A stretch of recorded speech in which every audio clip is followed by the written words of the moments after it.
What's up? I'm Noelle at Noelle's Notions, and this is Fame by the Flame with Twig. What's up with you? Hey, Twig. So I'm liking this lean back you got going on, right? Fat Joe inspired. Fat Joe's, yeah. Yes, very, very proper, right? So, since we're starting this interview in a really, relaxed mode, I really want to talk about the new song that you just put out, The Jam, because I was listening to it on my ride over here, and it's really kind of like trip-hop. It's very, trancey, kind of chill, but you definitely have the freestyle going on. So, what was your inspiration behind that song? Really, I just wanted to, really top off my album. Because this song is actually the outro to my album that I'm going to drop. It's a secret, so I can't tell you guys, but I'm dropping the album very soon. But, yeah, it's like an outro, and so I just kind of wanted to just show my versatility on a different beat and stuff, and show that I could still be original on it, but also give shout-outs to, different people, because towards the end of the song, you hear me, mention a bunch of names, and a bunch of my friends that I'm really cool with, and couple people that mean a lot to me, so yeah. Well, the homies, it's nice to give proper dues where they should be. I think that you have a couple of little clips on your YouTube as well where it's you guys are just shooting the shit in the studio, talking about one clip is I think it was you talking about how you sleep with your shoes on if you sleep at someone else's house, in case something pops off, you're I'm just sleeping on the floor with a pillow tucked under my arm and my shoes on. That's hella funny because that's hella true. That's really me. I don't know. I'm I don't know. I get nervous at people's house. I don't want to take off my shoes and shit. Yeah, you gotta be ready to run, right? In case something pops off, or in case they don't vacuum, right? Their floor's nasty. Exactly, but hey, we're not gonna say nothing. We're just gonna. You're just gonna keep the shoes on. Keep the shoes on. Well, and I feel if you do it at everybody's house, then nobody's hurt. Nobody's feeling hurt, right? Because you're just that's just leaving the shoes exactly, on. Yeah. Exactly. You gotta go to sleep over there. Well, you have a very relaxed demeanor about you, which comes across sometimes in your music, but sometimes not. I know that on Slap 2, you have a couple songs that are really hype and kind of upbeat. One of them is Notorious Twigg. And that, for guys that don't know, has kind of a Notorious big, what is it? It's the background beat to it that you kind of rap over or freestyle? Yeah, it's a sample to a Biggie song. I don't know it. I'm sorry that I don't. To all you rap heads out there, I don't know it. But, you feel me? It's a sample, and I killed that shit. So. Well, my favorite verse on that, which I just I kept repeating the song just to hear this one verse to understand it, because it had me died, was you say, I'm a tiger, not a lion or a cheetah. A lion or a cheetah.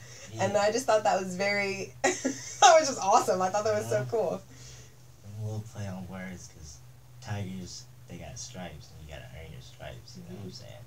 And I don't be lying, and definitely not a cheetah. Ladies. Ladies, take note, please.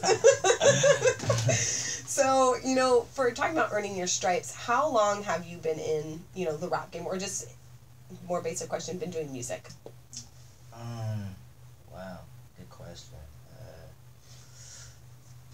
I've been writing raps since high school, but just on some play around shit, because before this I was hooping, so I really didn't have no time to take the music game serious. But I would always listen to music. I would always freestyle the beats. I would always be looking at beats, not even knowing that I'm preparing myself for my near future. But yeah, I would do that. But then I started taking it serious around I want to say December 2017. 2017? Yeah. Well, and I know that you dropped Slap 1, or the Slap, on, winter of 2018, right? Mm-hmm. So before then, are there some other songs that really stand out to fans who are tuning into your music that, songs that mean a lot to you before that project? Before that, let's see. I'm not gonna lie, I don't like my early work just because it's not all the way put together. My early work is all me. I make the beats. Okay. I did the editing to my voice. If I did anything, I did all of the all of the everything, you know. But it's a couple songs that I did make that like kind of stick with me. Like I still listen to them. One of them was one of them is Meant For. Okay. That's very near and dear to me, just because of like the storyline and like how it all came together. And what's the story of that one? Meant For, I'm talking about like things that are meant for me, and like things that are meant for me as like a black man, kind of like like my own black man's plight. Okay. So. And that's one of the original ones that you said you did all the production for, all the beats making and everything. I made the beat. I edited the voice. I did all the engineer work, all the stuff behind it.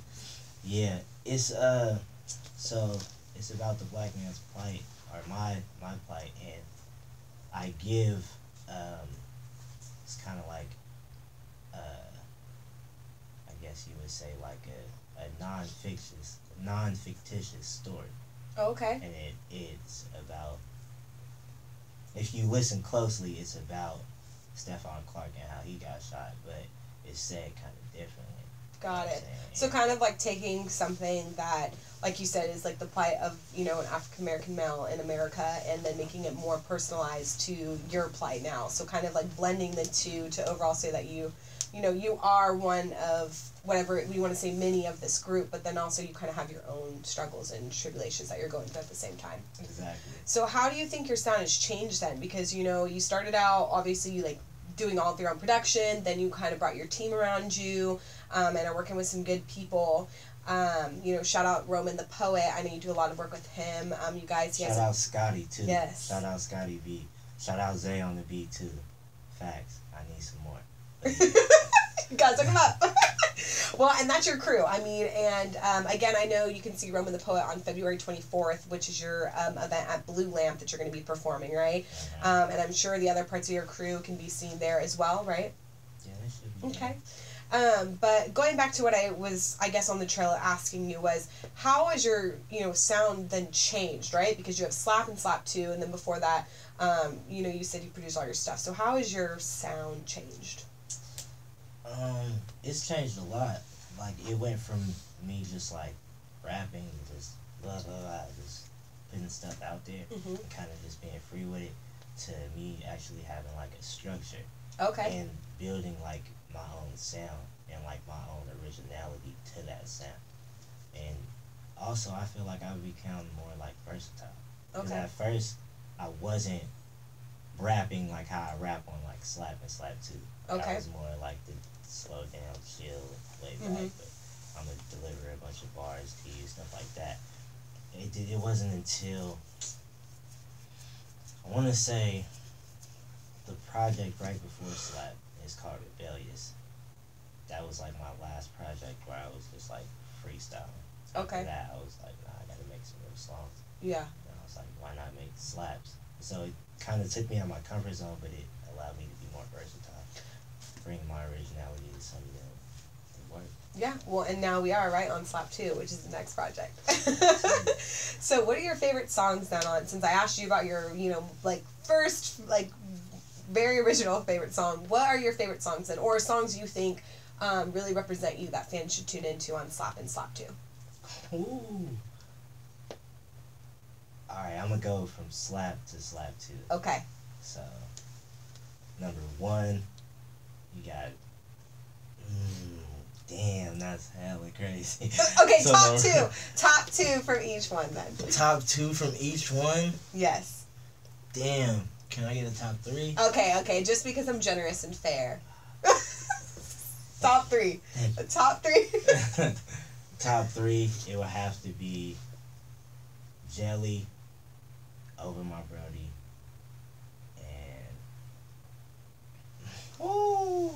and maybe Me, Myself, and Twigg. Yeah, Me, Myself, and Twigg. Okay, and that's on Slap. And why are those your 3 favorite? Jelly, I don't know, it's just like it just makes me feel good listening to it. Okay. Like, niggas going up, like, you going under, how can you not, you know what I'm saying, be joyous and smile listening to that shit. Okay. So I like that, because of that. Me, Myself, and Mhm. Twig. I like that because it's kind of like I'm rapping it like I'm looking in the mirror. Like Okay. I'm trying to like pump myself up. Okay, so very more like reflective. Yeah, kind of, sort of, yeah. And then Over My Brody, to me, that's just like, I don't know. I feel like I'll look back in 10 years on that song and be like, damn, that's still a hit. Okay. Roman, shout out to Roman the Poet. He blessed me with that song. That's not my song. I cannot take credit for that. That was his song originally. He just let me gas it and put it on my mixtape. So shout out to him for that. But yeah, that's probably my top 3. Right. Okay, and then now on Slap 2. Still only top 3. Oh no, some of those songs was on Slap 2. Oh, I was trying to say, what's your favorite for Slap? Okay, what's your favorite 3 on Slap, and then your favorite 3 on Slap 2? Oh, easy. All right, that makes it hella easier. Okay. So we got. You still got the original 3. You just said, right? Over My Brody, Me, Myself, and Twig, and you just said it. Jelly. Jelly, yes. Okay. Jelly's on Slap, so I'm just alright. So on Slap, it would be Jelly, No Hands, And No Hands is more kind of like a party song. February 24th. But and fucking, I say Benji. I like Benji. Okay. And then on Slap 2, Me, Myself, and Twig, Over My Brody, and Cold Summer. Okay. Yeah, Cold Summer. I like that song a lot. That's a jam. So, for each of these songs, I know that some of the inspiration comes from obviously like your real life experience, right? And then I'm assuming that some other songs just kind of like you catch a vibe or you hit a beat and you're like, oh man, like I'm going to kind of just get the energy and go off of this one. Would you say that that's pretty accurate, or what is the basis for when you think of like a freestyle or when you think of like, making a slapper? If I'm making a slap, it's really all a vibe, but like the vibe doesn't come from the beat. It's weird. I'm Okay. weird. The way I work, I don't like rap. I don't write my raps to the beat. Like, Okay. I write my raps in silent. Okay. Like it sounds weird, so, but so if you catch him in like a library, coffee shop, just like no music, and he's just writing, that's when he's coming up with his creative genius, right?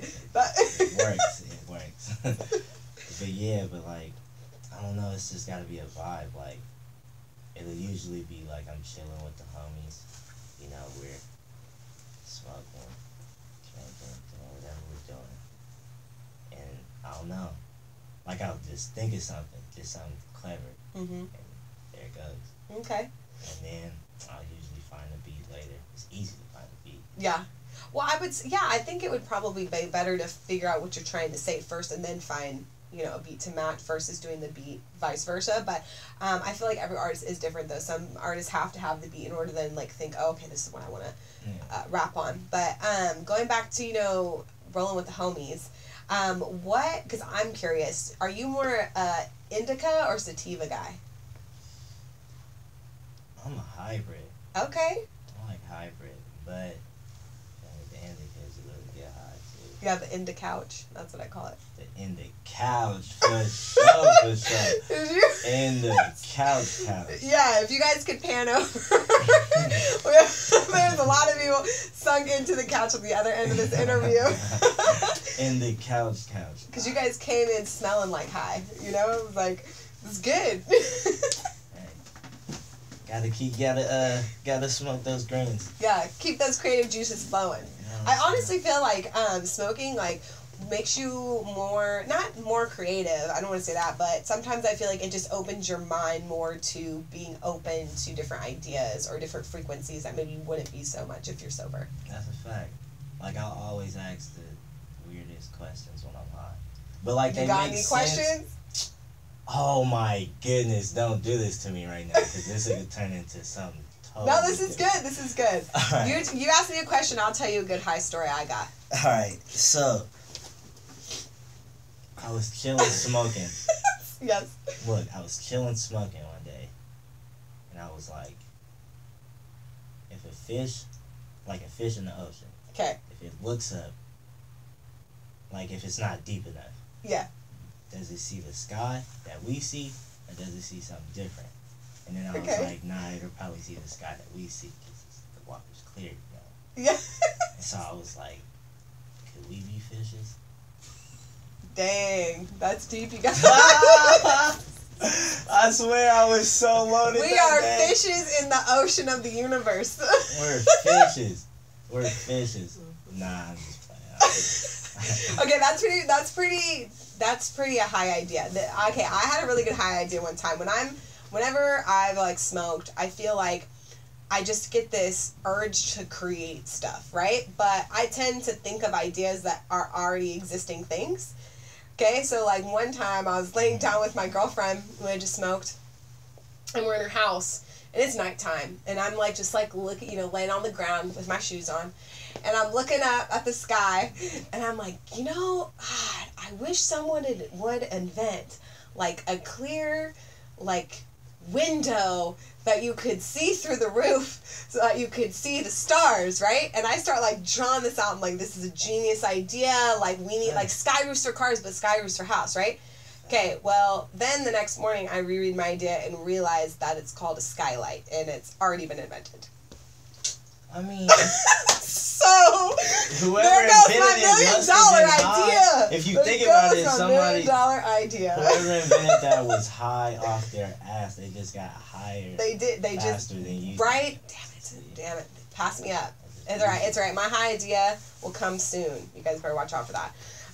It's funny though because I think our generation, because I'm a '90s baby. I'm assuming you are too. No. I'm young. You're young. You're 2000s baby. How old do you think I am? Well, at least 18. Yeah, I'm like 18. Okay, I'd say you're 20. Oh fuck! No, I'm not that young. Oh, well then what the fuck? Then you are. Oh, then you probably were what? I'm like. You are a 90s baby. You were born in the 90s. Okay, but I don't remember the 90s. Like, only thing I remember from the 90s is the Rugrats. Okay, that's a perfect segue into what I was just about to say, was that I feel like the 90s kids are cartoons. So, okay, if you think about it, all the cartoons now, why they look so freaking weird, is because our generation was high all the time, so that's why the cartoons are all, like, high-looking. And then our generation, all the people were on, like, acid and shrooms and LSD and shit, so that's why all our cartoons were crazy, like Rugrats, SpongeBob, Cat Dog. Facts. Like, what are some? There's a ton of like weird ass Courage the Cowardly Dog. yes, Ed and Nettie. What is it? Dexter's Laboratory. There, I could go on and on. Like, there is Hey Arnold. Like, there's a ton where it's just like they were for sure tripping balls when they made these cartoons. Facts. They made a cartoon where the three main characters all had the same name: Ed, and Eddie. Yep. And think about how they were drawn too. Crazy. They were all like tweaker drawn. Yeah. Yeah, for sure. But I miss R.I.P. the 90s. Man, SpongeBob's still around, but Steven Hillenburg died. R.I.P. Yeah, R.I.P. But yeah, I love SpongeBob. That's always a classic. Always. Always. Shout out my girl. She knows who she is. We always watching SpongeBob and sparking up. Okay, back to the music. Trailed far away from that, right? High ideas, got us going. Now we're trailing back. Okay, so I do want to talk a little bit about this new project that you're putting out, your song, which is the outro, the jam. I know you can't release, like, the name of it, but can you give fans any little bit more insight into, like, even, like, the project's, like, theme or, like, other songs that we can expect? Life's crazy. That's all I can say. That's all I can say? Well, first on Fame by the Flame, you guys, but I bet you already knew life is crazy. I don't, like, yeah, it's just gonna be, it's a vibe. Like, the whole project's a vibe. It's not gonna be like Slap and Slap 2 where I'm trying to turn you up and dance and stuff. I just want you to chill, smoke something. Dope, okay. And will people be able to hear that, at least the jam or some of those songs that are on the new project at your show? No, not yet? Not yet. Okay. So do you guys have any shows coming up after that one? So in case fans missed this one but want to tune into another one. Unfortunately, no. Okay. But who knows? Because I might. Because life's crazy, right? Life's Who knows? Crazy. Exactly. See how you just tie that? See? Well, fans definitely have to stay tuned with Twigg then on Instagram, right? And the best way to copy your music is what? iTunes, where YouTube. Apple Music, YouTube. Okay. I'm on SoundCloud. International. Mr. Worldwide, you guys. Not talking about Pitbull. Oh, yeah, no. What is one thing that fans don't know about you? Or something that, like, is... that maybe someone would be surprised to find out about you or your music? Wow. Amazing. You're good at your job. Shit. I would say, I don't know. I guess I'm really rational. Okay. And, like, I guess I'm intentional. Okay. Like, I try to mean what I say every time I say it. Yeah. Well, listening to a lot of your songs, I can tell that because what you're rapping on not only is true to real life, but it's not like, oh, shake ass and show titties. It's like actual things that flow very nicely, that are kind of like a riddle on words, like very intelligent. So I find that listening to your music that I don't find a lot of the other times when listening to like some other artists, let's say. Yeah, and I just try to, you know what I'm saying, I try to just, I don't know, like I'm really caring, I guess. Okay. You want to say it. Like I just want to see everybody succeed, and if I got some wisdom to say, I'll try to put it in the song. So is there any type of wisdom that you would like to share with maybe like the younger generation or people who, not even younger generation, maybe people who are just coming into the music scene now? Man, in this day and age, don't fall into the trap. Do not sign. Don't sell yourself for that.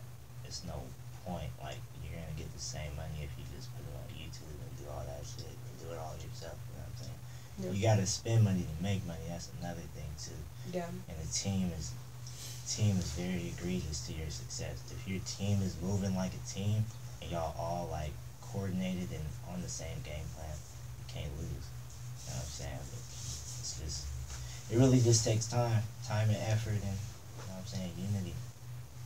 Yeah. A little bit of determination. Well, again, it's just like a continual hustle and not just expecting these like immediate gratifications. I think a lot of people see these stars who kind of just like bust out of nowhere. And for me, I feel like there's two types. It's either the one person who people think busted out of nowhere, where really they've been grinding for like 5, 10, 15 years and then now are just getting discovered, right? Or it's those people who bust out of nowhere because they kind of just had that one break where they met that one person, or they had that money to, like you said, money makes money, you know, had that money to invest to get their song kind of put on a platform or something like that. But for the majority of artists who are still in this game and who maintain longevity, it's because they continue to put stuff out and continue to do work even when no one's looking. Facts. Yeah. It's all about like doing the groundwork when the lights are off. You know what I'm saying? Definitely. Like that's when everything is everything. Like that's when it's at its rawest form, and it only takes like it's really just a matter of time. Especially if you got a good product. Like me, I'm a good rapper, and I know that. I'm versatile. I could speed you up and rap fast. I could slow it down. I'm learning how to like not necessarily sing, but I can harmonize. You know what I'm saying? And I speak about some true shit. Dig? So it's like, it's only a matter of time before I'm at the pinnacle. You know what I'm saying? Or I reach the zenith of whatever it is may bring. Dope. Well, I know that we're looking forward to all the new stuff that you have coming out and that you're pushing for, the new project that you have. Life is Crazy. We'll get a little bit more into that. I'm assuming later this year, right? In spring sometime, or? It could be anywhere. It could pop off anytime, you guys. It's crazy. It could literally drop anytime between the next 3 days and the next 3 months. Okay. Gotta finalize some things, but after that, it's like I'm just in trouble. Dope. Well, you guys definitely have to stay tuned. Well, thank you so much, Twigg, for being on Fade by the Flame. I really appreciate you. Thanks for having me. Yeah, it's my pleasure. And again, Jay, I'm in the labs. Always keep it lit, you know. Thanks for having us in here. Yes.